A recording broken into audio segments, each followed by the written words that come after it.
ඉතිහාසය කියන්නේ මම කලිනුත් කිව්වා වගේ අපේ අභිමානය. දරුවෙක්ට ඉතිහාසයෙන් තොර අභිමානයක් ගොඩ නැගෙන්නේ නැහැ. වලගම්බා රජතුමා ගැන ඇහුවොත් මහ කළු සිංහලයා පලා යනවා කියන එක තමයි දරුවෝ දන්නේ. ලෝකයේ විශේෂිතම නගරය අනුරාධපුරය. ඒ අනුරාධපුර රාජධානිය එතරම් කාලයක් දීර්ඝව පවතින හේතුව තමයි මේ සම්බුද්ධ ශාසනය. රොයල් බ්ලඩ් චේන් එකේ ඉන්න කුමරියක් ඉන්නවා චීනේ. මම ඇත්තටම එතුමිය ගිහිල්ලා හම්බ වුණා. ඉතින් එතුමිය කිව්වා මේක ඇත්තටම මට චීන බසට හරවන්න අවශ්‍යයි කියලා. තවත් කාරණා තමයි අපි කිව්ව මේ QR කේතය. QR කේතෙන් මේ රජතුමා පිළිබඳ තවත් තොරතුරු අර මම කලින් කිව්වා වගේ දැනගන්න පුළුවන්. පොතේ මේ ප්‍රදේශයේ මේ විවිධ වර්ණ භාවිතා කරලා තියෙනවා.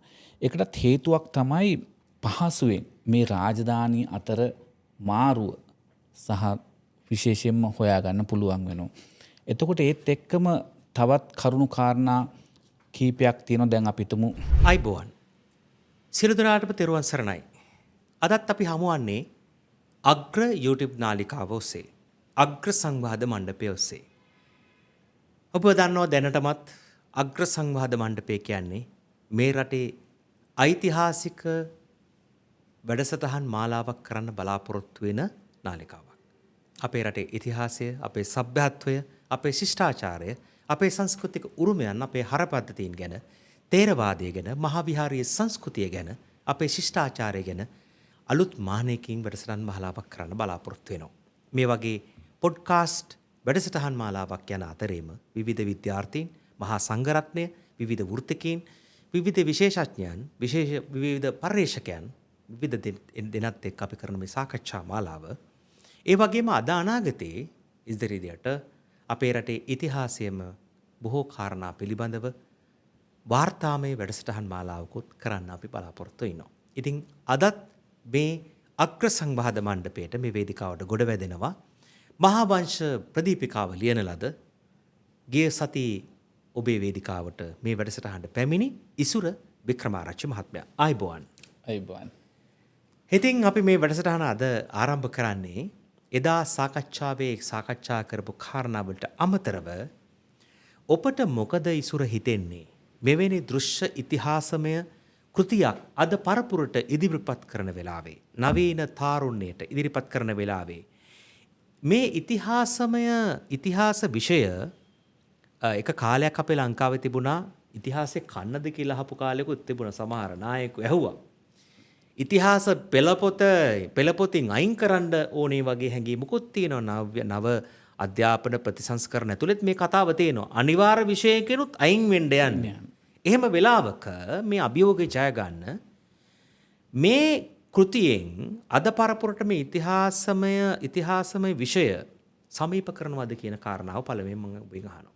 මොකක්ද ඔබට හිතෙන්නේ? මොකක්ද අපි කළ යුත්තේ? එහෙමනම් මොකක්ද කළ යුත්තේ? විශේෂයෙන්ම ඔබ කිව්ව කාරණාව සම්බන්ධයෙන් ඔය කිව්ව කාරණා බෙහෙවින්ම ඉවහල් වුණා මේ දරුවන්ගෙන් ඉතිහාසය ඈත් වෙන්න. ඉතින් මට අවශ්‍ය වුණා මොකද ඉතිහාසය කියන්නේ මම කලිනුත් කිව්වා වගේ අපේ අභිමානය. දරුවෙක්ට ඉතිහාසයෙන් තොර අභිමානයක් ගොඩ නැගෙන්නේ නැහැ. ඉතින් අපි ගත්තොත් දරුවෙක් අපේ තාත්තලා ගැන අභිමානයෙන් කතා කරනවා. ඇයි අපි එතනින් එහාට ගිහිල්ලා අපේ තාත්තලගේ පරම්පරාවේ රජවරු කියන තැනින් ඒ අභිමානය ගන්න උත්සාහ නොකරන්නේ? අපි දරුවෙක්ට ගත්තොත් අද දරුවෝ ඉතිහාසය ගැන දන්නේ මොනවද? අපි හිතමු වලගම්බා රජතුමා ගැන ඇහුවොත් මහ කළු සිංහලයා පලා යනවා කියන එක තමයි දරුවෝ දන්නේ.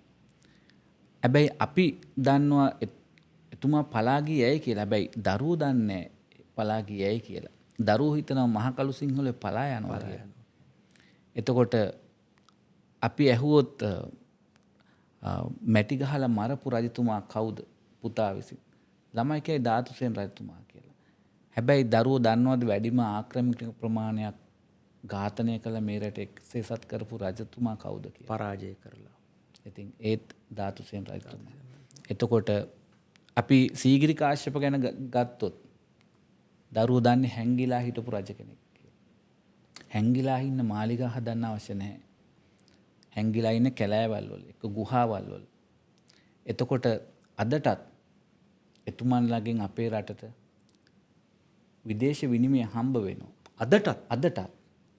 අදටත් හම්බ වෙනවා. අදටත් අපි සියවස් ගණනාවක් අපේ රටට මහා ධාන්‍යාගාරයක් බඳු ධනයක් හොයලා දෙන රජවරු. තවමත් අපි එතුමන්ලගෙන් ජීවත් වෙනවා.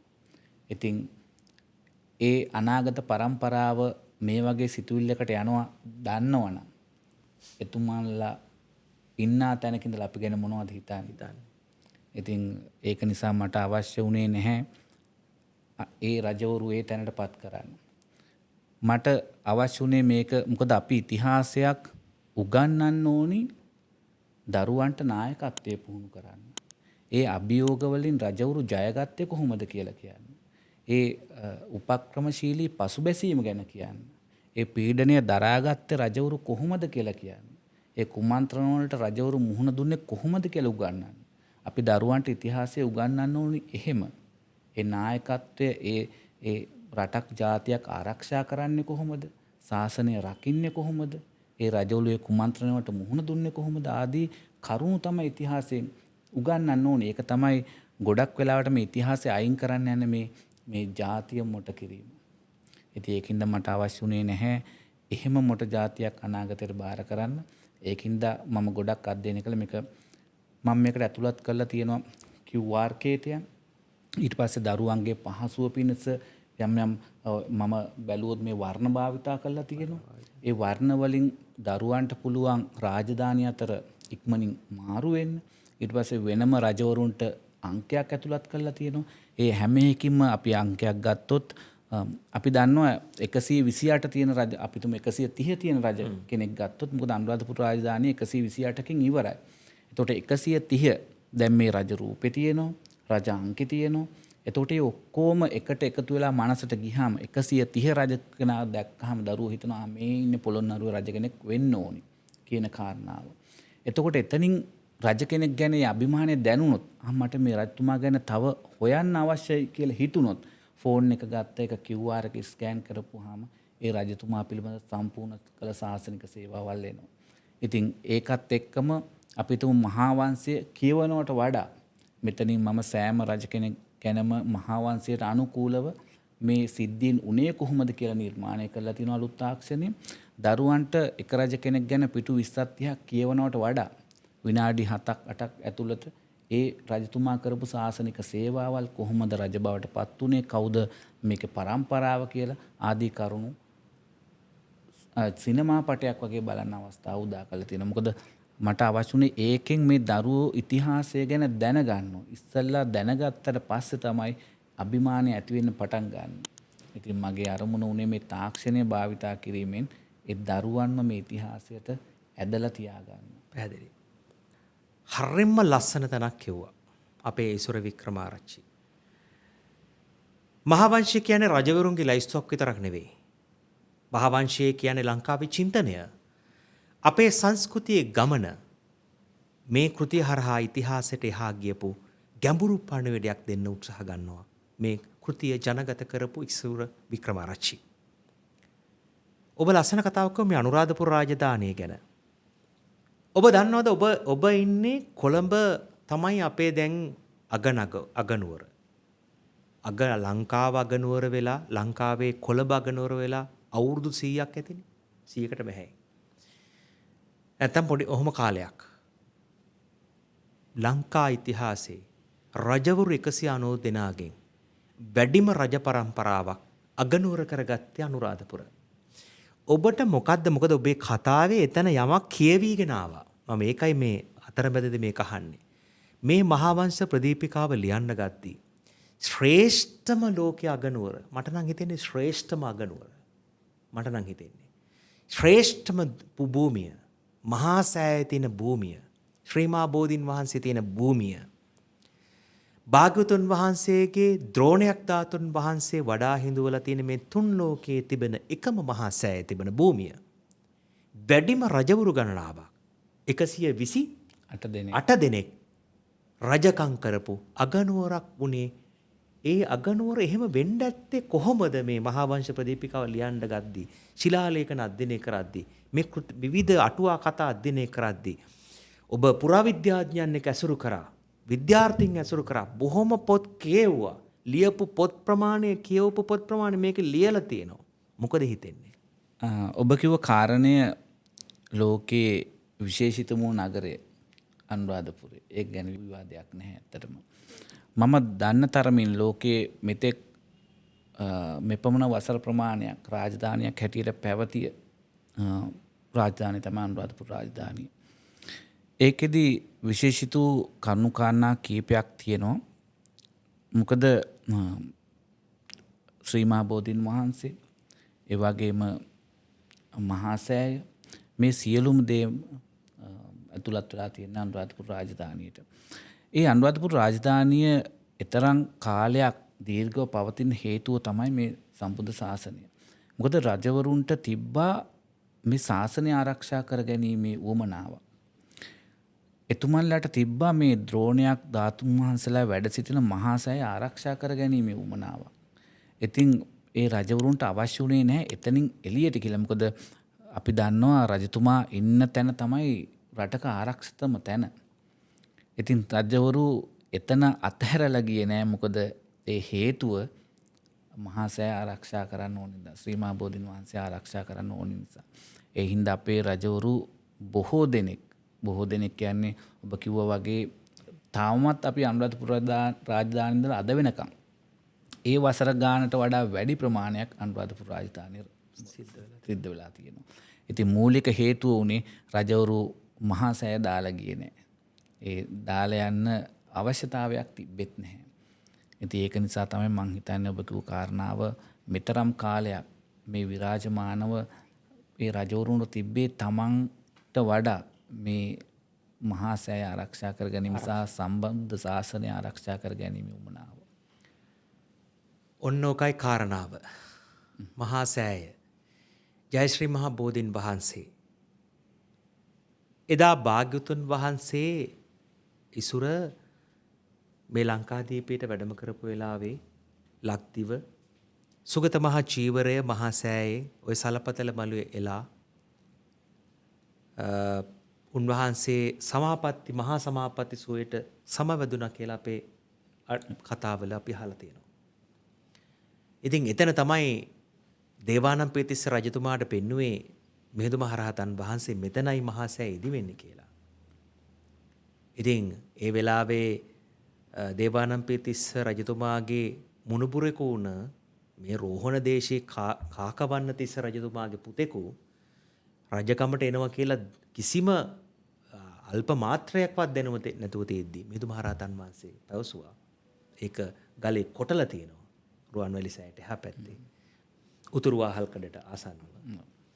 ඉතින් අනාගතයේ බිහි වෙන ඔබේ මුණුබුරෙකු මේ මහා සෑය ඉදි කරන බව. ඒ වගේ ශ්‍රේෂ්ඨ ඉතිහාසයක අගනුවරක් ගැන තමයි ඉසුර කිව්වේ.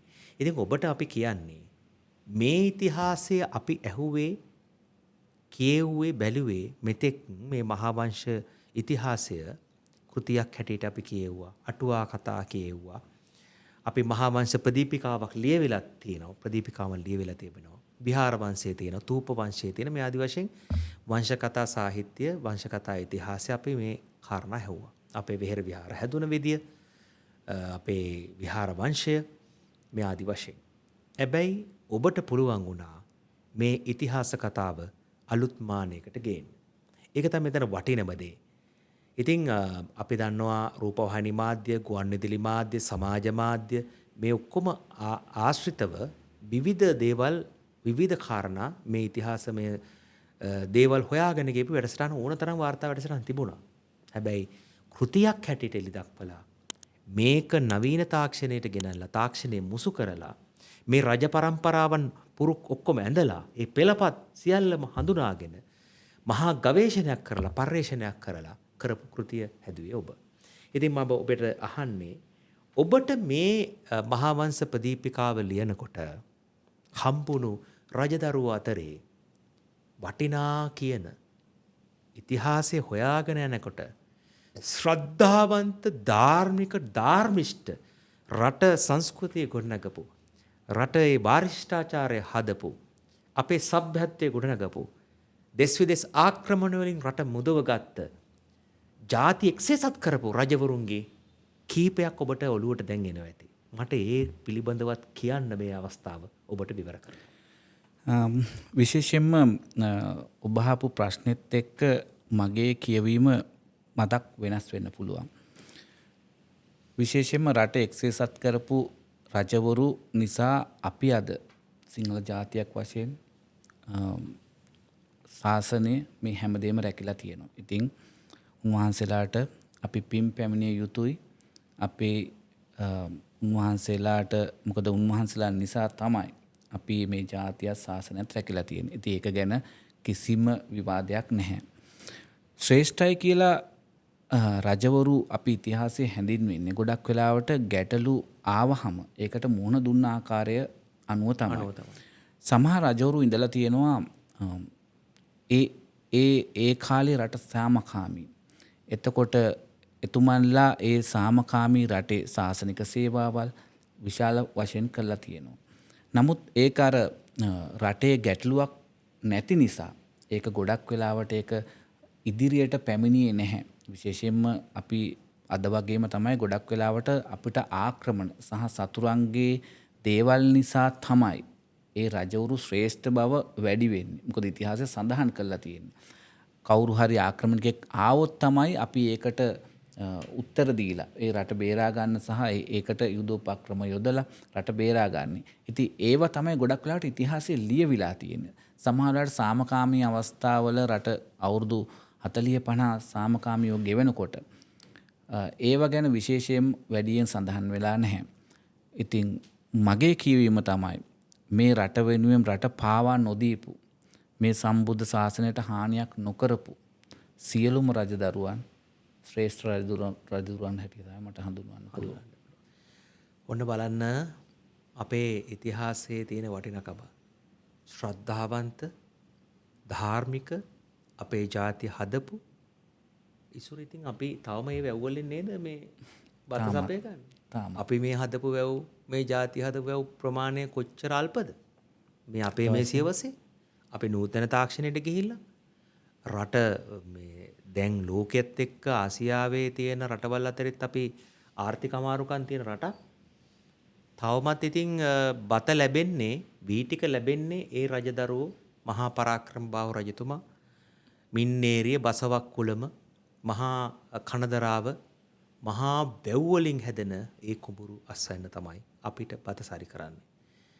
අපි තවමත් වන්දනා කරන්නේ ඒ ශ්‍රේෂ්ඨ ඉතිහාසයේ තියෙන මහා චෛත්‍ය රාජන් වහන්සේලා. අපි තවමත් දෙස් විදෙස් සංචාරක ඇවිල්ලා බලන්න යන්නේ ඒ මහා සීගිරිය.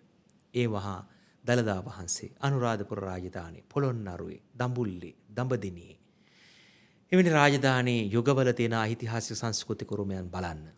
උතුරු කරේ තියෙන්නේ අපේ මහා වංශීය ඉතිහාසය කියන්නේ උත්තර පස්ස ප්‍රාචීන පස්ස නැගෙනහිර පළාතේ. උතුරු පළාතේ විතරක් නැගෙනහිර පළාතේ විතරක් කෝටියක් ආරාම තිබුණා කියලා කියන්නේ. කොට්ටිආරම් පත්තු භූමිය උත්තර පස්ස ප්‍රාචීන පස්ස. අද අපිට එහෙ ගිහිල්ලා එහෙම විහාර විහාරියක් දකින්න නැහැ. එහෙම වෙලාවක දකින්න නැති වෙච්ච ඉතිහාසෙත් මතු කරලා දෙන මහා වැඩක් මේ කරලා තියෙන්නේ.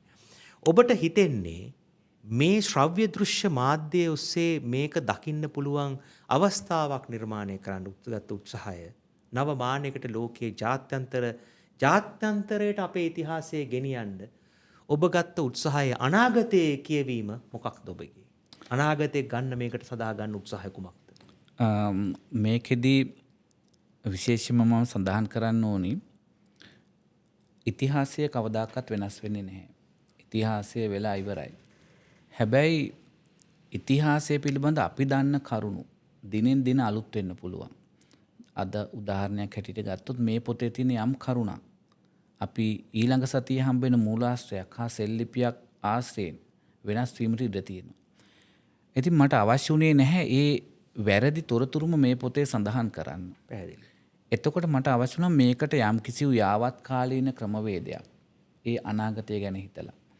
මොකද අපි දන්නවා අබේගිර සහ ජේතවනාරාමයේ මෑතක් වෙනතුරු වැරදිට හඳුන්වලා තිබ්බේ. ඉතින් ඒ කාලේ ලියවිච්ච පොත්පත්වල ඒක එහෙමම තියෙනවා. නමුත් මට අවශ්‍ය වුණේ නැහැ මේ පොත ඒ තැනට තවත් පරණ පොතක් වෙනවට. ඉතින් මේකද ප්‍රථම වරට මේ භෞතික පොත යාවත් කාලීන ක්‍රමවේදයක් මම හඳුන්වලා දීලා තියෙනවා. මේකේ පුළුවන් ඕනම කෙනෙක්ට සංශෝධන ඉදිරිපත් කරන්න. ඒ සංශෝධනයන් මේකට විශේෂිත ක්‍රමවේදයක් තියෙනවා. ඒ සංශෝධනයන් කොහොමද මේ පොතේ අපි බලාගන්නේ කියන කාරණාවත් එක්ක. පොඩි ප්‍රශ්නයක්. කියන්නේ ඒ සංශෝධනයන් ඉදිරිපත් කරන්න කිසියම් මූලාශ්‍රමයේ ක්‍රමවේදයක් ඔබ හඳුන්වා දීලා ඇති. ඒකත් පොඩ්ඩක් පැහැදිලි කරොත් හොඳයි. මොකද හැම කෙනාටම එහෙම ඇතුල් වෙන්න බෑ. බෑ. හැබැයි ඔබ විධිමත් ක්‍රමයක් මේකට හඳුන්වනවා. මොකක්ද ඒ විධිමත් ක්‍රමය? කෙනෙක්ට පුළුවන් අපිට දැනුම් දෙන්න මේ QR කේතයක් මේ හැම පොතකටම වෙනස්ම වූ QR කේතයක් තියෙනවා. ඒ QR කේතය හරහා කෙනෙක්ට පුළුවන් අපිට දැනුම් දෙන්න මෙන්න මේ මූලාශ්‍රය නිසා දැන් තියෙන මේ කාරණාව මෙන්න මෙසේ වෙනස් විය යුතුයි කියන කාරණාව. ඊට පස්සේ අපි ඒ සම්බන්ධයෙන් පොඩි අධ්‍යයනයක් කරනවා. මේක සැබවින්ම මෙහෙම අවස්ථාවක් වෙලා තියෙනවද කියලා.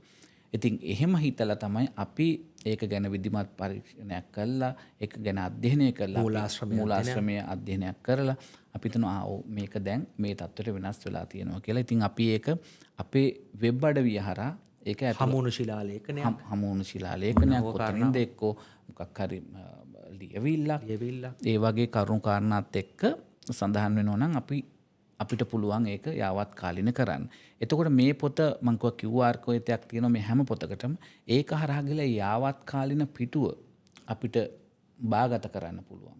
ඒ බාගත කරගෙන print කරන්න පුළුවන්. ඒක මෙතන මේ පොතේ විශේෂිත වූ තැනක් තියෙනවා ඒක අලවා ගන්න. එතකොට ඒ කොලේ සඳහන් වෙන්නේ උදාහරණයක් හැටියට ගත්තොත් 255 වෙනි පිටුවේ දැන් තියෙන මේ සම්බදකම මෙන්න මේ මූලාශ්‍රය නිසා දැන් මෙතනින් මෙන්න මේ ආකාරයෙන් වෙනස් වෙලා කියලා.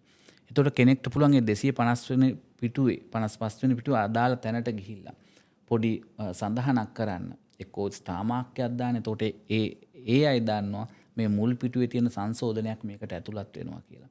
එතකොට දිනෙන් දින මේක යාවත් කාලින වෙනවා. ඊළඟ අපි මුද්‍රණය කරන්න යනකොට ඒ සියලුම සංශෝධනයන් එක්ක තමයි නැවත මුද්‍රණය කරන්න. ඉතින් දිනෙන් දින අනාගතය ගැන හිතලා මේක අප්ඩේට් කරන්න අවස්ථාවක් හදලා තියෙනවා. ඒකත් එක්ක මේ QR වල විශේෂත්වය තමයි ඒ QR වලින් ස්කෑන් කරපුවාම අපිට දැනට සිංහල සහ ඉංග්‍රීසි මාධ්‍ය දෙකෙන් ඒක අධ්‍යයනය කරන්න පුළුවන්. එතකොට මම ඉදිරියේදී බලාපොරොත්තු වෙනවා ඒ වගේ ඕනෑම භාෂාවකින් මේ රජවරු ගැන තියෙන කරුණු කාරණා ඉදිරිපත් කරන්න. දැනට සිංහල සහ ඉංග්‍රීසි මාධ්‍ය දෙකෙන්ම ඒ QR කේතය හරහා විස්තර ලබා ගන්න පුළුවන්. මේ පොතෙත් ඉංග්‍රීසි මාධ්‍යයට හරවන්න මේ දවස්වල සැලසුමක් තියෙනවා. ඉතින් ඒ වගේම මම දැනට අපිට හමු වෙලා තියෙන සාක්ෂි සාධක සහිතව අපේ එකම අපි කියන රොයල් බ්ලඩ් චේන් එකේ ඉන්න කුමරියක් ඉන්නවා චීනේ. මම ඇත්තටම එතුමිය ගිහිල්ලා හම්බ වුණා. ඉතින් එතුමිය කිව්වා මේක ඇත්තටම මට චීන බසට හරවන්න අවශ්‍යයි කියලා. ඉතින් මම හිතන්නේ ඒගොල්ලෝ ඒ වැඩ කටයුතු ආරම්භ කරා නුදුරු දිනයකදී. ඉතින් මේ සාකච්ඡාවේ වැදගත්ම තැනකට දැන් අපි ඇවිල්ලා තියෙන්නේ. අවසන් කරන්න පෙර ඉසුර මහා පොතක් තියෙනවා. දැන් මම මෙහෙම ගන්නවා මේ පොත. මහා පොතක් මහා වංශ ප්‍රදීපිකාව ඉසුර වික්‍රමාරච්චි මේ. ඉතින් මේ පොත හරිම බරයි. පිටු 650. මේ පොතත් ලේසි නෑ වටිනකමක් තියෙන පොතක් මුදලින්. රුපියල් 10000ක් විතර වෙනවා මේකේ මිල. ඒ තරම්ම මේ මුදලටත් වඩා වටිනා මහා පුස්තකයක් ග්‍රන්ථ රත්නයක් මේ හැදිලා තියෙන්නේ. මේක බලන විදිය කියවන විදිහත් පොඩ්ඩක් කියලා දුන්නොත් වටිනවා අපේ අනාගත පරපුරට මේ දරුවන්ට මේක කොහොමද කියවන්නේ. මේ තාක්ෂණයත් එක්ක මුසු කර පොත ගැන කියවන්න ඔබට අවසරයි. ඔබ කිව්ව කාරණාව පිළිබඳව දැන් විශේෂයෙන්ම මේක මිල සහ බර ගැන සඳහන් කරා. අපි කතා කරන්නේ අපේ රාජ පරම්පරාව ගැන. එතකොට මට හිතුණා මේක අතට ගන්නකොටම ඒ රාජකීය උණුසුම දැනෙන්න ඕන. ඒ රාජකීය මොකද අපේ රාජකීයන් හැමදේම කරේ හරි ලස්සනට පිළිවෙලට. හරිම ගැඹීර විදිහට. ඉතින් මටත් අවශ්‍ය වුණා ඒක නිසා මේ පොත ගැඹීර විදිහට හදන්න. මේ පොතේ පිටු 650ම වර්ණ. මොකද මට විශේෂයෙන්ම මේ රූප දැක්කහම දරුවන්ට හිත ඇදිලා යන්න මට අවශ්‍ය වුණා. ඒකින්ද මම සියලුම මේ පොතේ පිටු මේ වගේ වර්ණයෙන් පාවිච්චි කරා. තව එකක් තමයි අපි ගත්තොත් මේ අපේ වැරදි අදහසක් තියෙනවා මේ අපේ රටේ රජවරු මරාගෙන තමයි රජ වුණේ කියන කාරණාව. ඉතින් මට ඒකත් වෙනස් කරන්න උවමනා වුණා. මේ ඇත්ත පෙන්වන්න. ඉතින් ඒකින්ද මම මේ හැම රජ කෙනෙක්ගේම පරම්පරා සටහන් වලට කවුරු විසින් දැන් මෙතනින් ගත්තොත් මේ රජතුමා විසින් මේ රජතුමා ඝාතනය කළා තියෙනවා. එතකොට හැමෝටම දැනගන්න පුළුවන් මේ කවුද මරාගෙන රජකම් කරේ රජබඩ පත් උනේ කියලා. තවත් කාරණා තමයි අපි කිව්ව මේ QR කේතය. QR කේතෙන් මේ රජතුමා පිළිබඳ තවත් තොරතුරු අර මම කලින් කිව්වා වගේ දැනගන්න පුළුවන්. තවත් විශේෂිත වූ තියෙනවා මේ පාට. ඔබ දන්නවා මේ පොත ගත්තොත් මේ පොතේ මේ ප්‍රදේශයේ මේ විවිධ වර්ණ භාවිතා කරලා තියෙනවා. ඒකටත් හේතුවක් තමයි මේ කහ පාට ගත්තොත් අනුරාධපුර රාජධානිය. එතකොට මේ අතරින් තියෙන මේ කළු පාට ලයින් තමයි මේ ආක්‍රමණිකයෝ. දැන් කෙනෙක් මේ කළු පාට ලයින් එකක් පෙරළුවොත් අපිට පේනවා මේ පණ්ඩු මහරජතුමා ආක්‍රමණික. ඒ වගේ මේ හැම කළු ලයින් එකකම තියෙන්නේ ඒ වගේ ආක්‍රමණිකයෝ පිළිබඳ විස්තර. ඊට පස්සේ මේ ඊළඟට භාවිතා කරලා තියෙන්නේ රුහුණ, පොළොන්නරුව, දඹදෙණිය ආදී විවිධ රාජධානි වලට වෙනම වර්ණ භාවිතා කරලා තියෙනවා. එතකොට පහසුවෙන් මේ රාජධානි අතර මාරුව සහ විශේෂයෙන්ම හොයාගන්න පුළුවන් වෙනවා. එතකොට ඒත් එක්කම තවත් කරුණු කාරණා කීපයක් තියෙනවා. දැන් අපි හිතමු මේ 6 වෙනි බුවනක බාහරජතුමා ගත්තොත් මේ සිංහල සංඝය ඇති උනේ මේ රජතුමාගේ කාලේ. ඉතින් ඒ වගේ විශේෂිත වූ කරුණු කාරණා මේ රජතුමාගේත් එක්ක ඇතුළත් කරලා තියෙන මේ රජතුමා ඉතාමත් තරුණ වයසෙන් රජ වුණේ. ඒ වගේ දැන් මේ රජතුමාට අදාළ ස්වාමීන්ද්‍රයන් වහන්සේලා මම මේ විශේෂිත වර්ණයක් භාවිතා කරලා තියෙන උන්වහන්සේලාගේ නම සඳහන් කරනකොට මේ තොටගොමේ ශ්‍රී රාහුල, දෙවනුවර කුලතිලක පිරිවෙන් හිමි, ඒ වගේ මේ රජවරුන් හා සම්බන්ධ ස්වාමින් වහන්සේලා උන්වහන්සේලාට අනුශාසනා කර ස්වාමින් වහන්සේලා පිළිබඳවත් මම මේක ඇතුළත් කරලා තියෙනවා. ඒ වගේම අපි ගත්තොත් විශේෂිත වුන් සිද්ධි දැන් මේ රජතුමා ඝාතනය කරන්න මේ මෙතුමිය භාවිතා කරා. ඒක දරුවන්ගේ මනසට යන්න මම මේ පිටුපසින් ඒක ඇතුළත් කරලා තියෙනවා. ඒ වගේම මේ අවසානයේ අනුරාධපුර රාජධානී අවසාන රජතුමා ඒ රජතුමා එක එක තැන්වල වාසය කළා ඒ ආක්‍රමක නිසා. ඉතින් ඒ මොන තැන්වලද කළේ අන්තිමට ඔහුව සිරකරුවෙක් වශයෙන් රැගෙන ගිය ආකාරය පවා මේකේ පෙන්නලා තියෙනවා. ඉතින් ඒ වගේ විශේෂිත වූ ක්‍රම ගොඩක් මම අර කිව්ව මේ කල්ලාටනාග මොතට්ටේ තියෙන රජ කෙනෙක්. ඉතින් ඒ වගේ ගොඩක් දේවල් දරුවන්ගේ පහසුව පිණිස සහ හඳුනා ගැනීමේ පිණිස මේකේ භාවිතා කරලා තියෙන මේ කිව්වගේ මේ රජවරුන්ගේ නාමයන් සහ අංකයන් එකින් එකට සම්බන්ධව මේකෙන් ගියාම වෙබ් එකට ගියාමත් මේ රූපය සහ මේ අංකේ ඒ ආකාරයෙන්ම තියෙනවා. එතකොට අර හැම තැනදීම එකම රූපේ දකිද්දී දරුවන්ගේ මනස විවෘත වෙලා එකට අවස්ථාව සැලසෙනවා අපිට ඊට වඩා දේවල් ඒ මනසට ඇතුළත් කරන්න. ඉතින් මේ වගේ අවසාන රජතුමා දක්වා මේ විදියට ඇතුළත් වෙලා තියෙනවා. හරි. ඉතින් මේ ඉතාමත් සීමිත පිටපත් ප්‍රමාණයක් තමයි මුද්‍රණය කරේ. කෙනෙක්ට අවශ්‍ය නම් මේ පොත ලබා ගන්න 0711යි 400යි 300 යන අංකයට මට WhatsApp පණිවිඩයක් එවන්න පුළුවන්. එතනින් පසුව අපිට දැනුම් දෙන්න පුළුවන් කොහොමද මේ පොත ලබා ගන්න කියලා. පැහැදිලි. බොහොම ස්තුතියි. ඉතින් අද අග්‍ර වැඩසටහන සමගින් අප සමග එක් වූ මහාවංශ ප්‍රදීපිකාව කෘතියේ ලේඛක ඉසුරු වික්‍රමාරච්චි මහතාට එක්ක කරන ලද මේ අග්‍ර සංවාද මණ්ඩපය බොහෝම වටිනා ශ්‍රේෂ්ඨ වැඩක් බවට පත් වෙනවා. ඉතින් අද දවසේ පැමිණියාට බොහොම ස්තුතියි, ගෞරවාන්විත ස්තුතියක් පිරිනවන්න ඕනි. තවට නොබෝ දිනකින් ලංකාවෙන් යන්නත් බලාපොරොත්තු වෙන්නේ කටාර් රාජ්‍යයට. ඉතින් මේ කාර්යබහුල වෙච්ච වෙලාවේ තමයි පහුගිය 16 වෙනිදා මේක ඉදිරිපත් කරේ.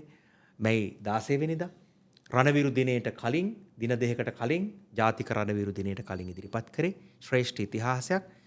අපේ රණවිරුවන් ජීවිතයේ පුදාහල භූමියේ රට නිදහස් කරගත්ත ඒ වීරෝදාර රණවිරුවන් රට නිදහස් කරගත්ත මේ 18 වෙනිදාට කලින් මේ 16 වෙනිදා මේ ශ්‍රේෂ්ඨ කෘතිය ජනගත කරපු ඉසුරු වික්‍රමාරච්චි රටේ සියලු දෙනාගේම පුණ්‍යවන්ත මේ පුත්‍රයාට මේ තරුණයාට අපි කවුරුත් පින් දෙනවා මෙවැනි කටයුත්තක් ජාත්‍යන්තරයට ගෙනියන මහා කටයුත්තක් කළාට. තව තවත් ධෛර්ය ශක්තිය ලැබේවා කියලා ප්‍රාර්ථනා කරනවා.